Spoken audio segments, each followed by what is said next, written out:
السلام علیکم ورحمۃ اللہ، کیسے ہیں آپ؟ اللہ تعالیٰ سے دعا کرتی ہوں اللہ تعالیٰ آپ کو خیر و عافیت سے رکھے اور آپ کے علم میں مزید اضافہ عطا فرمائے۔ آج ہم سورۃ طٰہٰ پارہ نمبر 16 کا رکوع نمبر 14 پڑھیں گے انشاءاللہ تعالیٰ۔ شروع کرتی ہوں اللہ کے نام سے۔ اعوذ باللہ السمیع العلیم من الشیطان الرجیم، بسم اللہ الرحمن الرحیم۔ وَلَقَدْ قَالَ لَهُمْ هَارُونُ مِن قَبْلُ يَا قَوْمِ إِنَّمَا فُتِنْتُمْ بِهِ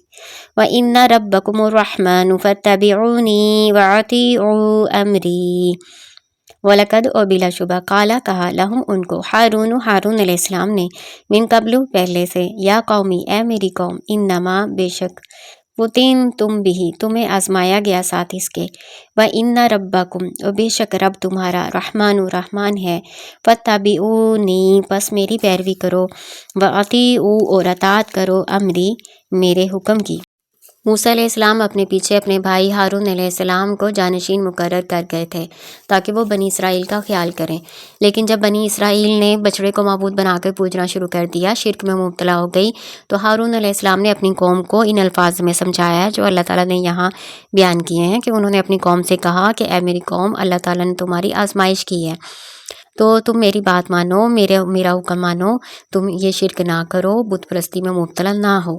قالوا لن نبرح علیہ عاکفین حتی یرجع الینا موسیٰ۔ قالوا انہوں نے کہا لن نبرح ہمیشہ علیہ اس پر عاکفین ہم مجاور بن کے بیٹھے رہیں گے حتی یہاں تک کہ یرجع لوٹ آئے الینا ہماری طرف موسیٰ علیہ السلام۔ عاکفینہ کا مطلب ہوتا ہے اعتکاف، یعنی ایک جگہ بیٹھ کر عبادت کرنا۔ ہارون علیہ السلام کی بات کا جواب دیتے ہوئے قوم کہتی ہے کہ ہم تو اسی طرح بیٹھ کے اس کی عبادت کریں گے، اس بچڑے کو پوجیں گے جب تک کہ موسیٰ علیہ السلام ہماری طرف لوٹ کر واپس نہیں آ جاتے۔ قال یا ہارون ما منعک اذ رأیتہم ضلوا الا تتبعن افعصیت امری۔ قالا کہا یعنی موسیٰ علیہ السلام نے یا ہارون اے ہارون ما منعک کس چیز نے تجھے روکا اذ رأیتہم جب دیکھا تو نے ضلوا وہ گمراہ ہو گئے ہیں الا تتبعن کیا نہیں تو نے میری پیروی کی افعصیت امری کیا تو نے نافرمانی کی میرے حکم کی۔ موسیٰ علیہ السلام جب واپس آئے اور ان کو اللہ تعالیٰ نے یہ بھی بتا دیا تھا کہ ان کی قوم جو ہے بت پرستی میں مبتلا ہو گئی ہے تو نہایت غصے کی حالت میں آئے، تو ظاہر ہے اپنے بھائی کو وہ اپنا جانشین مقرر کر گئے تھے تو سب سے پہلے انہی کی طرف متوجہ ہوئے اور ان سے یہ سوال کیا کہ اے ہارون علیہ السلام، آپ نے جب دیکھا تھا کہ یہ گمراہ ہو گئے تو آپ نے میری قوم کو منع کیوں نہیں کیا، آپ نے ان کو شرک سے روکا کیوں نہیں ہے، کیا آپ نے میری نافرمانی کی ہے۔ قال یا ابن ام لا تأخذ بلحیتی ولا برأسی انی خشیت ان تقول فرقت بین بنی اسرائیل ولم ترقب قولی۔ قالا کہا یعنی ہارون علیہ السلام نے کہا یا ابن امہ اے میری ماں جائے یعنی میری ماں کے بیٹے، لا تاخذ بلحیتی نہ تو پکڑ مجھے میری داڑھی کے ساتھ ولا براسی نہ میرے سر کے ساتھ، انی بے شک میں خشیتو میں ڈرا ان کے تقولا آپ کہیں فرقتا تو نے جدائی ڈال دی بین بنی اسرائیل کے درمیان ولم ترقب اور نہیں تو نے انتظار کیا قولی میری بات کا۔ ہارون علیہ السلام موسیٰ علیہ السلام کو جواب دے رہے ہیں، بتا رہے ہیں اور ساتھ یبنا امہ کا لفظ استعمال کر رہے ہیں، یبنا امہ میری ماں جائے یعنی میری ماں کے بیٹے۔ ظاہر ہے موسیٰ علیہ السلام کو بہت زیادہ غصہ تھا نا، غضبناک حالت میں تھے تو اس لیے یہ والے الفاظ استعمال کیے میری ماں کے بیٹے تاکہ ان کا غصہ کچھ کم ہو۔ تو ظاہر ہے موسیٰ علیہ السلام ان کو ان کے بالوں سے پکڑ کے کھینچ رہے تھے نا اپنی طرف، تو اس لیے انہوں نے کہا کہ میری داڑھی اور میرے سر کے بال نہ کھینچیں، میں تو اس بات سے ڈر گیا تھا کہ آپ کہیں یہ نہ کہیں کہ بنی اسرائیل میں آپ نے تفرقہ کیوں ڈال دیا۔ یعنی سورۃ اعراف میں ایک اور جواب ہارون علیہ السلام کا بیان ہوا ہے کہ آپ نے ایسے بھی کہا تھا کہ قوم نے مجھے کمزور خیال کیا اور قریب تھا کہ وہ مجھے قتل کر دیتے، یعنی یہ تھا کہ ہارون علیہ السلام نے تو اپنی ذمہ داری پوری اچھی طرح سے نبھائی تھی اور انہیں سمجھایا تھا، لیکن قوم ماننے پر تیار نہیں تھی، قریب ہی تھا کہ خانہ جنگی شروع ہو جاتی اور ہارون علیہ السلام کو بھی قتل کر دیا جاتا۔ تو اس لیے ہارون علیہ السلام اپنا عذر بیان کر رہے ہیں کہ میں نے تو خانہ جنگی کے ڈر سے اور اپنے قتل کیے جانے کے خوف سے ان کو کچھ نہیں کہا اور میں پھر خاموش ہو گیا تھا۔ قال فما خطبک یا سامری، کہا یعنی موسیٰ علیہ السلام نے کہا فما کیا خطبک تمہارا معاملہ یا سامری اے سامری۔ پھر موسیٰ علیہ السلام نا سامری کی طرف متوجہ ہوئے۔ سامری وہ شخص تھا جس نے بنی اسرائیل کو بچڑا بنا کر دیا تھا اور ان کو کہا تھا کہ یہ تمہارا معبود ہے اور موسیٰ کا معبود ہے، وہ تو بھول کے طور پر چلے گئے۔ تو اس لیے اس کی طرف متوجہ ہوئے۔ قال بصرت بما لم يبصروا به فقبضت قبضة من اثر الرسول فنبذتها وكذلك سولت لي نفسی۔ قال کہا بصرت میں نے دیکھا، یعنی سامری کا جواب ہے یہ، وہ کہتا ہے میں نے دیکھا بما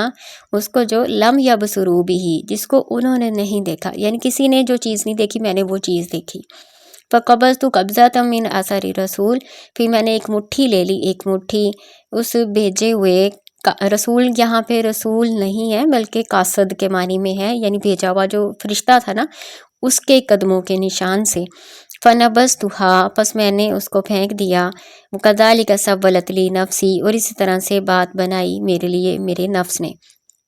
یعنی وہ کہتا ہے سامری جواب دیتے ہوئے کہ مجھے وہ چیز دکھائی دی تھی جو کسی نے نہیں دیکھی تھی، تو میں نے اس فرشتے کے نقش قدم سے ایک مٹھی بھر لی تھی، پھر میں نے اس کو آگ میں ڈال دیا، یعنی اس سونے کے ساتھ میں نے اس کو بھی ڈال دیا۔ تو اس طرح سے میرے دل نے مجھے بتایا کہ میں ایسے کام کروں، تو اس سے وہ بچڑا جو ہے نا جاندار بن کے نکل آیا، اس میں سے آواز آتی تھی۔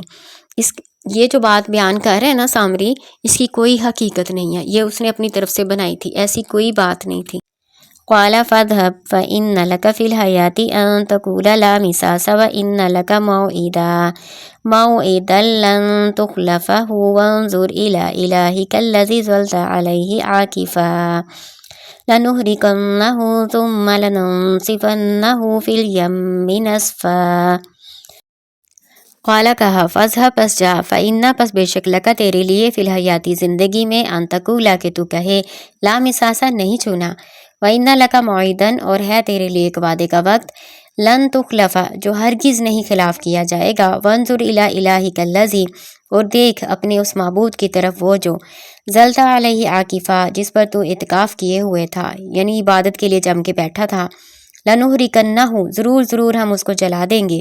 ثم لننصفنہ فی الیم نصفا پھر ہم اس کو ریزہ ریزہ کر کے اڑا دیں گے اڑا دینا۔ یعنی موسیٰ علیہ السلام نے اس کو کہا کہ تمہیں یہ بات دعا ہے کہ تم لوگوں سے یہی کہتے پھرو گے کہ مجھے نہ چھونا۔ کہتے ہیں کہ اگر کوئی اس کو ہاتھ لگاتا تھا تو اس چھونے والے کو بھی اور ساتھ اس سامری کو بھی دونوں کو سخت بخار ہو جاتا تھا، سخت تکلیف میں مبتلا ہو جاتے تھے۔ تو جب یہ کسی کو دیکھتا تھا تو کہتا تھا مجھے نہ چھونا مجھے نہ چھونا، پھر وہ جنگلوں کی طرف نکل گیا۔ یہ اس کو سزا تھی۔ انما الہکم اللہ الذی لا الہ الا ہو وسع کل شیء علما۔ انما بے شک صرف الہکم معبود تمہارا اللہ ہے، الذی وہ جو لا الہ الا ہو اس کے سوا کوئی معبود نہیں، وسع وسعت رکھتی ہے یا سمائی ہوئی ہے، کل شیء ہر چیز، علم کے لحاظ سے، یعنی اللہ تعالیٰ کا علم تمام چیزوں پر حاوی ہے۔ کذالک نقص علیک من انباء ما قد سبق وقد آتیناک من لدنا ذکرا۔ کذالک اسی طرح سے نقص ہم بیان کرتے ہیں علیکہ آپ پر اے نبی صلی اللہ علیہ وآلہ وسلم، من انباء خبروں میں سے، ما قد سبق جو پہلے گزر چکی ہیں، وقد آتیناک بلا شبہ ہم نے آپ کو دیا، من لدنا اپنے پاس سے،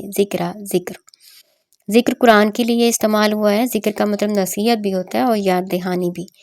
من اعرض عنہ فإنہ یحمل یوم القیامت وزرا، من جو اعرض اعراض کرے گا منہ پھیرے گا، عنہ اس سے یعنی اس ذکر قرآن سے،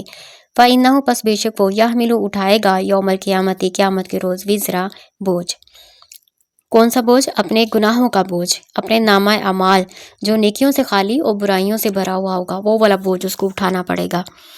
خالدین فی ہمیشہ اس میں رہیں گے، وساء لہم یوم القیامت حملا، ساء بہت برا، لہم ان کے لیے، یوم القیامت قیامت کے روز، حملا بوجھ، یعنی یہ بہت برا بوجھ ہے جو ان کو اٹھانا پڑے گا قیامت کے روز۔ یوم ینفخ فی الصور ونحشر المجرمین یومئذ زرقا، یوم جس دن، ینفخ پھونکا جائے گا، فی الصور سور میں، ونحشر اور ہم اکٹھا کریں گے، مجرمین مجرموں کو، یومئذ اس دن، زرقا نیلی آنکھوں والے۔ اللہ تعالیٰ کہہ رہے ہیں کہ جب قیامت میں حشر میں ہم ان مجرموں کو، کافروں کو، مشرکین کو اکٹھا کریں گے تو ان کے سیاہ چہرے اور نیلی آنکھیں ہوں گی خوف اور دہشت کی وجہ سے۔ یتخافتون بینہم ان لبثتم الا عشرا، یتخافتون وہ چپ کے باتیں کریں گے، بینہم آپس میں، ان لبثتم نہیں تم ٹھہرے، الا عشرا مگر 10 دن، یعنی آپس میں چپ کے باتیں کریں گے کہ زمین میں